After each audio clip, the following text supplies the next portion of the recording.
Dalam tahapan pembelajaran sebelumnya, Bapak Ibu telah belajar tentang bagaimana kita bisa memetakan kebutuhan belajar murid yang kita lihat lewat 3 aspek, yaitu kesiapan belajar, minat, dan profil belajar murid. Kebutuhan belajar murid ini harus selalu menjadi dasar bagi praktek diferensiasi yang kita lakukan di kelas. Nah, sekarang kita akan membahas mengenai apa saja strategi diferensiasi yang bisa kita lakukan berdasarkan 3 pemetaan kebutuhan tadi. Setelah kita mengidentifikasi kebutuhan belajar murid kita, maka kita kemudian dapat menentukan apa strategi diferensiasi yang ingin kita lakukan. Diferensiasi itu sendiri bisa kita lakukan dalam beberapa strategi. Namun, dalam modul ini kita akan fokus pada 3 strategi saja, yaitu yang pertama, diferensiasi konten, 2, diferensiasi proses, dan 3, diferensiasi produk. Sekarang, mari kita bahas satu persatu. Sebelum kita membahas tentang diferensiasi konten, kita harus mengetahui terlebih dahulu, sebenarnya konten itu apa sih? Konten itu adalah apa yang kita ajarkan kepada murid-murid kita. Konten dapat dibedakan sebagai tanggapan terhadap tingkat kesiapan, minat, atau profil belajar murid yang berbeda, atau juga terhadap kombinasi dari kesiapan, minat, dan profil belajar murid. Jika Bapak Ibu masih ingat, Tomlinson memberikan kita alat yang disebut equalizer, yang dapat membantu guru mengukur readiness atau kesiapan murid. Coba kita lihat equalizer ini. Jika memetakan kebutuhan berdasarkan kesiapan murid, maka kita perlu menentukan jenis informasi yang harus disiapkan. Siapa yang perlu diberikan bahan-bahan belajar yang sifatnya foundational, dan siapa yang akan kita berikan bahan-bahan belajar yang jenis informasinya bersifat transformatif atau transformasional. Bahan-bahan belajar yang bersifat foundational atau mendasar, misalnya dasar-dasar, fakta umum, prinsip-prinsip. Jadi, sifat dari informasi, ide-ide, atau teks yang harus diakses oleh mereka juga harus di level yang mendasar. Sementara, di sisi lain, untuk murid yang sudah siap mempelajari materi yang lebih bersifat transformasional, maka kita harus siapkan bahan ajar yang sesuai yang memungkinkan mereka untuk mengembangkan ide-ide. Misalnya, kita dapat memberikan mereka tantangan, research question, pertanyaan-pertanyaan pemandu yang membantu mereka mengembangkan pemahaman dan memperluas ide secara lebih dalam dan lebih jauh lagi. Kita juga dapat melihat kesiapan murid dari sisi apakah mereka sudah siap untuk belajar secara abstrak atau mereka masih perlu belajar dan berpikir secara konkret.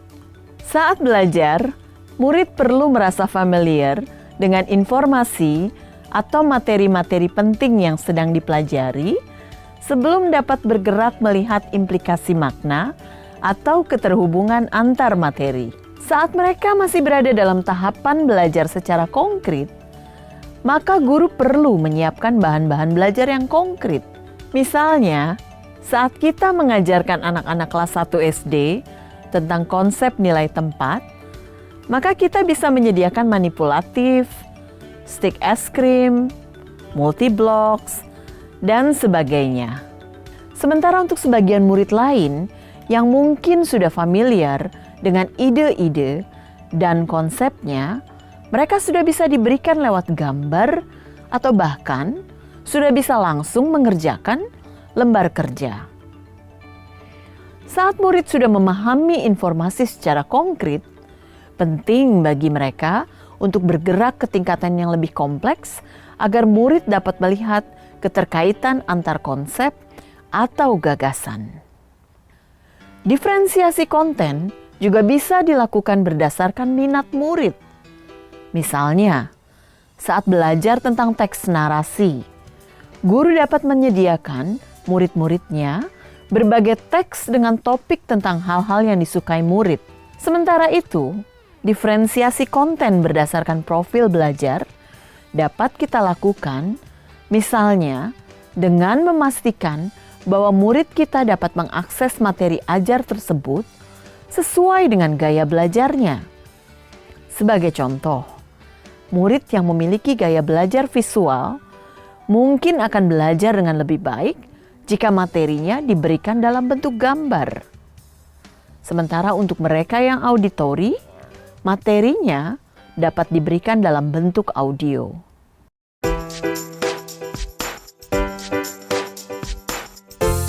Strategi diferensiasi kedua yang bisa kita lakukan adalah diferensiasi proses.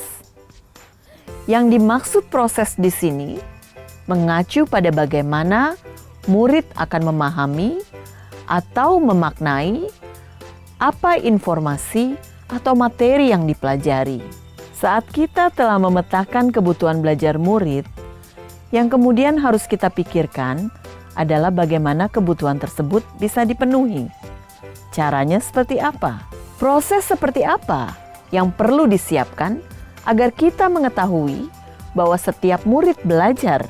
Apakah murid-murid kita akan bekerja mandiri atau dalam kelompok? Kita perlu juga berpikir tentang seberapa banyak jumlah bantuan yang kita berikan kepada murid-murid kita. Siapa saja yang memerlukan banyak bantuan? Siapa yang cukup kita berikan bantuan dalam bentuk pertanyaan pemandu dan mereka kemudian bisa bekerja dengan mandiri? Nah, semua hal tersebut harus dipertimbangkan sebagai bagian dari skenario pembelajaran yang kita rancang.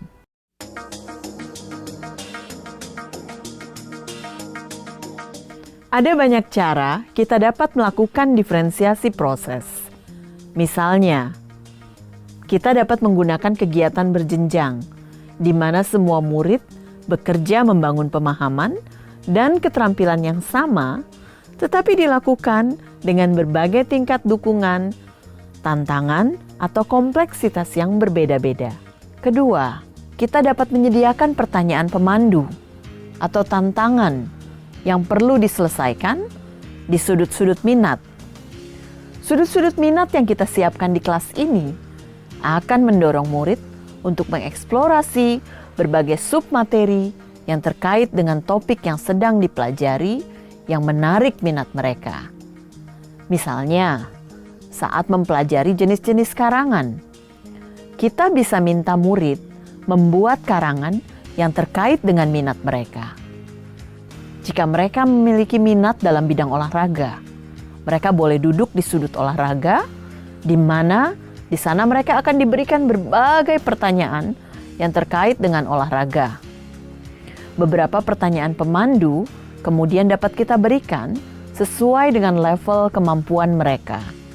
Yang ketiga, membuat agenda individual untuk murid.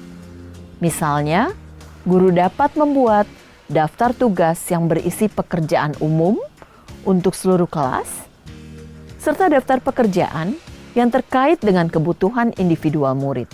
Jika murid telah selesai mengerjakan pekerjaan umum, maka mereka dapat melihat agenda individual dan mengerjakan pekerjaan yang dibuat khusus untuk mereka. 4. Memvariasikan lama waktu yang murid dapat ambil untuk menyelesaikan tugas, untuk memberikan dukungan tambahan bagi murid-murid yang kesulitan, atau sebaliknya, mendorong murid yang cepat untuk mengejar topik secara lebih mendalam. Contoh selanjutnya, misalnya, mengembangkan kegiatan bervariasi yang mengakomodasi beragam gaya belajar, visual, auditori, dan kinestetik. Contoh selanjutnya, menggunakan pengelompokan yang fleksibel. yang sesuai dengan kesiapan, kemampuan, dan minat.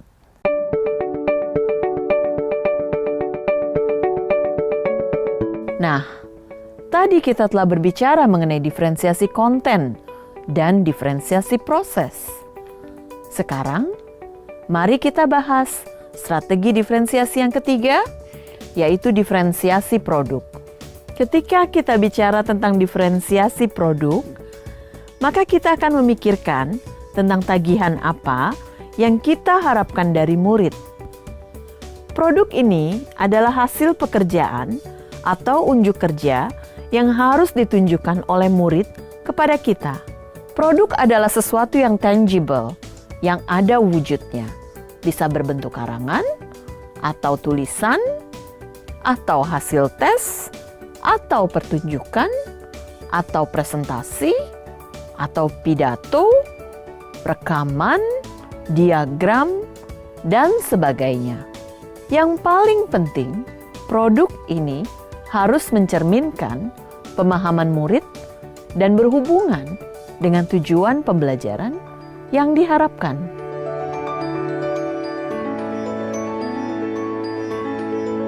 Kita dapat melakukan diferensiasi produk dengan berbagai cara. Namun, sama seperti jenis-jenis diferensiasi yang lainnya, maka kembali lagi, kita perlu mempertimbangkan kebutuhan belajar murid kita terlebih dahulu sebelum menentukan penugasan produk ini.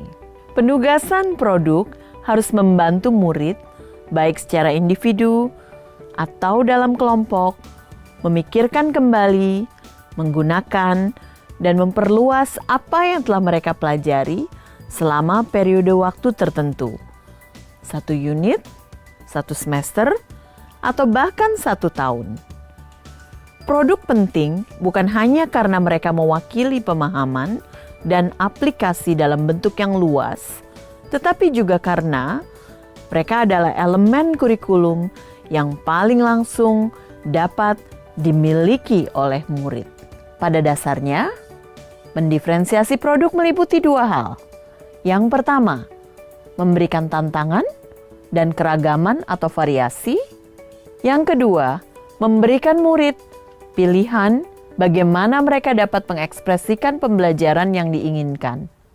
Sangat penting bagi guru untuk menentukan apa sebenarnya ekspektasi yang diharapkan dari murid. Kualitas pekerjaan seperti apa yang diinginkan? Konten apa yang harus ada dalam produk mereka? Bagaimana mereka harus mengerjakannya? Dan apa sifat dari produk akhir yang diharapkan tersebut? Walaupun murid dapat memberikan informasi tambahan atau membantu guru memodifikasi prasyarat dari produk yang harus dihasilkan murid agar dapat sesuai dengan kesiapan, minat, dan kebutuhan belajar individu, namun gurulah yang tetap harus mengetahui dan mengkomunikasikan indikator kualitas yang diharapkan dari produk tersebut. Demikianlah penjelasan 3 strategi pembelajaran berdiferensiasi. Kami berharap Bapak Ibu calon guru penggerak mendapatkan pemahaman yang lebih mendalam tentang bagaimana menerapkan pembelajaran berdiferensiasi ini di dalam kelas. Jika Bapak Ibu masih memiliki pertanyaan, jangan lupa mendiskusikan pertanyaan tersebut dengan fasilitator Bapak Ibu nanti saat forum diskusi nanti. Terima kasih.